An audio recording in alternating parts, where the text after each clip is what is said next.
This is the Bitcoin 1 month overview reading for the month of July 2024. It's currently June 4th, 2024, 2:27 p.m. Eastern Time. Bitcoin at the time of this reading is $70,897.64. That's USD. The shuffle video for the July reading was created on May 24th, 2024 at 1:49 a.m. Eastern Time. That's the video playing for you in the lower left corner.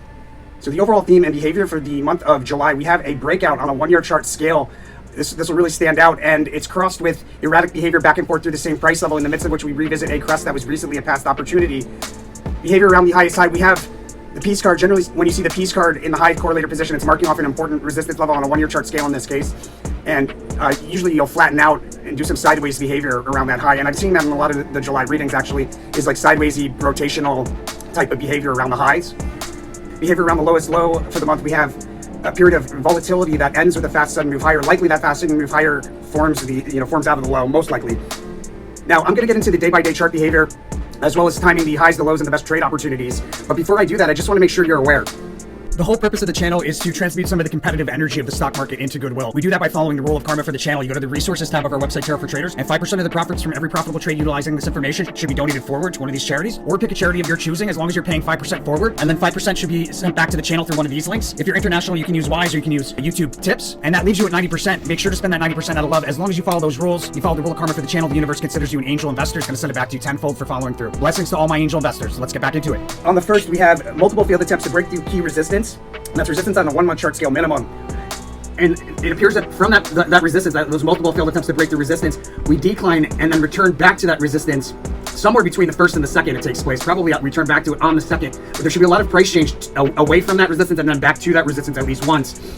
Day trade opportunity or an overnight swing trade opportunity there on the first, second, that we're going to talk about in more detail in the paid version. On the third, we have the halting of a bullish trend. That's another reason why I think we probably go out of that and into a peak. So there's a cross-reading congruency here as well for lowest low. So I think this is probably our lowest low thus far. It's not going to act as a lowest low for long, but thus far it's a lowest low. On the third, we have this rally that ends on the third. So we rally back to resistance somewhere between the second and third, and then that rally ends. Usually that'll end with a decline of some kind rather than sideways behavior. On the fourth, we have a prominent move higher on a multi-day scale, followed by a full retracement back down. On the fifth, we have an important range on a multi-day scale, probably on a 1 year chart scale, an important range highlighted there. This is also the June high card on the 2024 reading, another not quite a cross-reading congruency, but it's still notable. So it looks like we're bound within a range there on the fifth. Not that it's one end of a range, but we're bound within a range there on the fifth. However, that turns into some price swinging there on the sixth. There's also a possibility of a high there. It's not the strongest possibility, but there should be some sort of peak there around the fourth, fifth. So the range-bound behavior on the fifth is followed or transitions into price swinging on the sixth. In the midst of those price swings, we see a lowest low, at least thus far, and then there's this big move to the upside out of that lowest low, and probably a breakout of some sort. There's a big move on the eighth. We have sideways rotation, and then another move to the upside. Sorry, on the seventh, we have sideways rotation, and then a big move to the upside. There should be a trough. There should be a trough on the cusp of the seventh, eighth, but it'll be a higher trough than the trough from the sixth. And then that unicursal indicates likely a sharp drop that takes place either on the seventh after the big move to the upside, or on the eighth after we meet an important resistance level on a multi-day scale that we've met many times before and failed to break through. Sharp decline, and then on the ninth, sideways rotation, ending with a fast sudden move higher. On the ninth, it looks like that sideways rotation continues into the 10th, where we likely see a lowest low, or just a slightly lower lowest low on the 10th, but that's followed by a notable move to the upside with a peak on the cusp of the 10th, 11th. On the 11th, three crisscrosses back and forth through the same price level. Usually with the virtue card, that third crosses to the upside, confirming a bullish trend. Whether or not it holds is another story. But we have erratic behavior on the 12th. In the midst of that erratic behavior, we should revisit a crest that was recently a past opportunity. There's also a near overbought. There's also a failed attempt to break through key resistance on a multi-day scale, followed by a decline through key support. And the decline there on the 12th offers opportunity that I'll talk about in more detail in the paid version. So from that prominent peak, we decline into another test at the lows, probably the same low as the other lows there on the 13th, and then we have this big move to the upside out of that low, taking us into a crest on the 14th that we sell off from down to and through support, and then we do a U-shaped reversal, come back and reuse that price level as support again, with another notable move higher, standing out on a multi-day scale there on the 15th, likely taking us to a highest high. Here on the 10th is probably a highest high thus far. Before we go any further, let's take a look and see how we did for May. The May reading was created on March 9, 2024 at 6:38 p.m. Eastern Time. Well, so far so good. As far as our expectations in June, right, we had this as an ellipse. Missed this one. We had a peak on the first, into a trough there, and then a breakout into a high side thus far on the third. It's almost as though these two were reversed. The low was there was a low pretty close to it. And then we have a higher highs high on the fifth, sixth. You can see fifth, sixth there. Then we go into, I thought would be a lowest low. It just ended up being a significant trough there on the 9th. Another one on the 13th, 14th. You can see we're still hanging out down there. And then this is where it went awry. A lot of my main readings, I really was off on these lows. Yeah, I mean, I was really off my game. This is so obviously a high right here. And the fact that this lowest low didn't come into fruition here on the 24th, 25th, it indicates to me that it's more relational to the low significator and the following month. Hard to explain why, but the following month, based on its placement in relation to the low significator, the following month is probably where we see a lower price level at some point. On the 3rd, if you opened up a long position in the midst of a decline on the 3rd, you would have been very happy. You could have closed it there on the 3rd, or you could have closed it the following day and failed to attempt to break through resistance, or held it until the 5th, 6th. You held it to the 6th and you timed it right, you would have maxed out the profit for that trade pretty much. That would have been a solid trade. So that unicursal hexagram there on the 12th definitely came to fruition. You can see behind it is this unicursal hexagram. Oh, this is actually marked off from the 12th. So this is marking off a price level that we're going to break down through in the next significant decline, probably taking place in June. All right, so this resistance level here on the 25th was the Ace of Swords price level.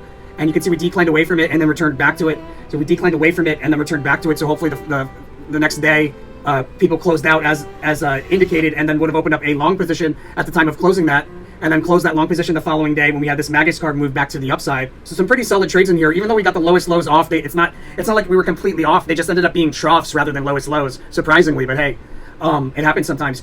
With that said, the trades were still pretty profitable, and anybody that had the paid version would have been following along on these. If you're interested in the paid version, it's a really great way to support the channel. You're getting information in the paid version that you won't find anywhere else in the world. This is super undervalued information. Literally, only place you can find it is at Tarot for Traders and the Investor Profit. What you're getting is the timing of the best trades, what type of trades to make, also what type of chart behavior to look for as far as entry and exit into and out of those trades. You get any trades from a multi-month and a multi-year standpoint, and then any price level information that we're able to extrapolate. This is super valuable information. People with the paid version are making money. So the way that you get the paid version, you go to our website, Tarot for Traders, you hover over our services, click on SO Meta Posts, and then you want to scroll down to monthly subscription, click here to order. You can subscribe to any one of these individual crypto or ticker symbols for $2.49 a month, or you can get the all paid version, which gives you access to all of these crypto and ticker symbols for $4.99 a month. Not to mention, you are also getting any one-offs, any custom monthlies that people order for that month, and any monthlies that I do that are relevant to that part of the year. So there's going to be different monthlies coming out month to month, and you would have access to all of those paid versions through the all paid version. The most popular way to support the channel, and not to mention, it's a really great way to get my attention. So thank you to everybody that goes ahead and does that, and let's get back into it. All right, so this big move, the decline from the 14th, the U-shaped dip, and then this big move to the upside, taking us to a high side. On the 16th, we have some sort of fake out. There's a day trade opportunity there. Yeah, so looks like we're bound by this range here on the 5th through these highs. Might break through it and then come back down below it or whatnot. But this fake out on the 16th. How you can sleep in my arms while I'm shuffling, I will never know, Hermes.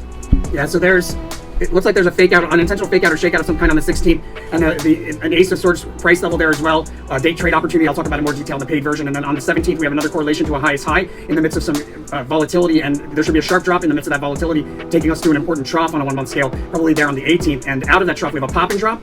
The 19th, a significant decline through multiple supports, and then it looks like there's a peak on the 20th, followed by a prominent move higher through key resistance on a multi-day scale there on the 21st, followed by a full retracement back down there. And that full retracement then takes us to an important trough on a 1 month scale. There is some possibility of it being a lowest low. It's not nearly as strong as the possibility of like the 6th and the 10th based on what I was looking at. But that peak could be another highest high, like the same as like roughly where the 17th was. Sharp drop off of that peak into an important trough. And then we have this big move out of that trough on the 22nd, this big move to the upside, pushing the upper end of a range higher, reaching for and revisiting a crest that was recently a past opportunity, then a slightly higher crest on the 23rd with an unexpected move to the upside. Some volatility there based on that Ace of Swords kind of price level. A day trade opportunity on the 24th with sideways rotation. We rise to meet the nearest resistance and then fall back down and continue rotating sideways. A trough in the morning on the 25th. The majority of the behavior on the 25th being bumping along resistance sideways, maybe breaking through, bumping along resistance sideways. There might even be a breakout here. This might be where we have a breakout on a multi-day scale. So the rally increases with momentum on the 26th. And then there's this notable move on the cusp of the 26th, 27th out of a trough, notable move to the upside, taking us to a highest high again. But that's followed by a full retracement back down, a decline from resistance on the 28th with consecutively lower spikes up on the way down. However, at some point there's a rally out of that decline along a diagonal trend line into the 29th, but that ends abruptly with a fast move higher and then a breakdown through that diagonal trend line, taking us into another significant low on a 1 month scale there in the morning on the 30th. Some erratic behavior on the 30th, and in the midst of that, an important peak on a multi-day scale that will sell off from pretty notably. And there's an important range or important support level on a 1 year chart scale highlighted on the 31st. Usually it's support that can be relied upon. Yeah, it looks like we find a bottom probably right around the 30th, 31st. But that's Bitcoin for July 2024. Let me know what you think by hitting that like button. If you haven't hit the follow button, please hit that. That really helps, or the subscribe button, that really helps out the channel. But most importantly, my friends, make sure to follow that rule of karma. Without those fortunate few that follow through on the rule of karma, the channel wouldn't be around, guys. It's the whole purpose of the channel, so make sure to follow through on that. The universe will reward you for being an angel investor. Not to mention you get an invite to our free Discord only for angel investors. But with that said, blessing to all my angel investors. I'll see you guys on the next one. Stay tuned if you got the paid version. We're going to get into the best trades momentarily.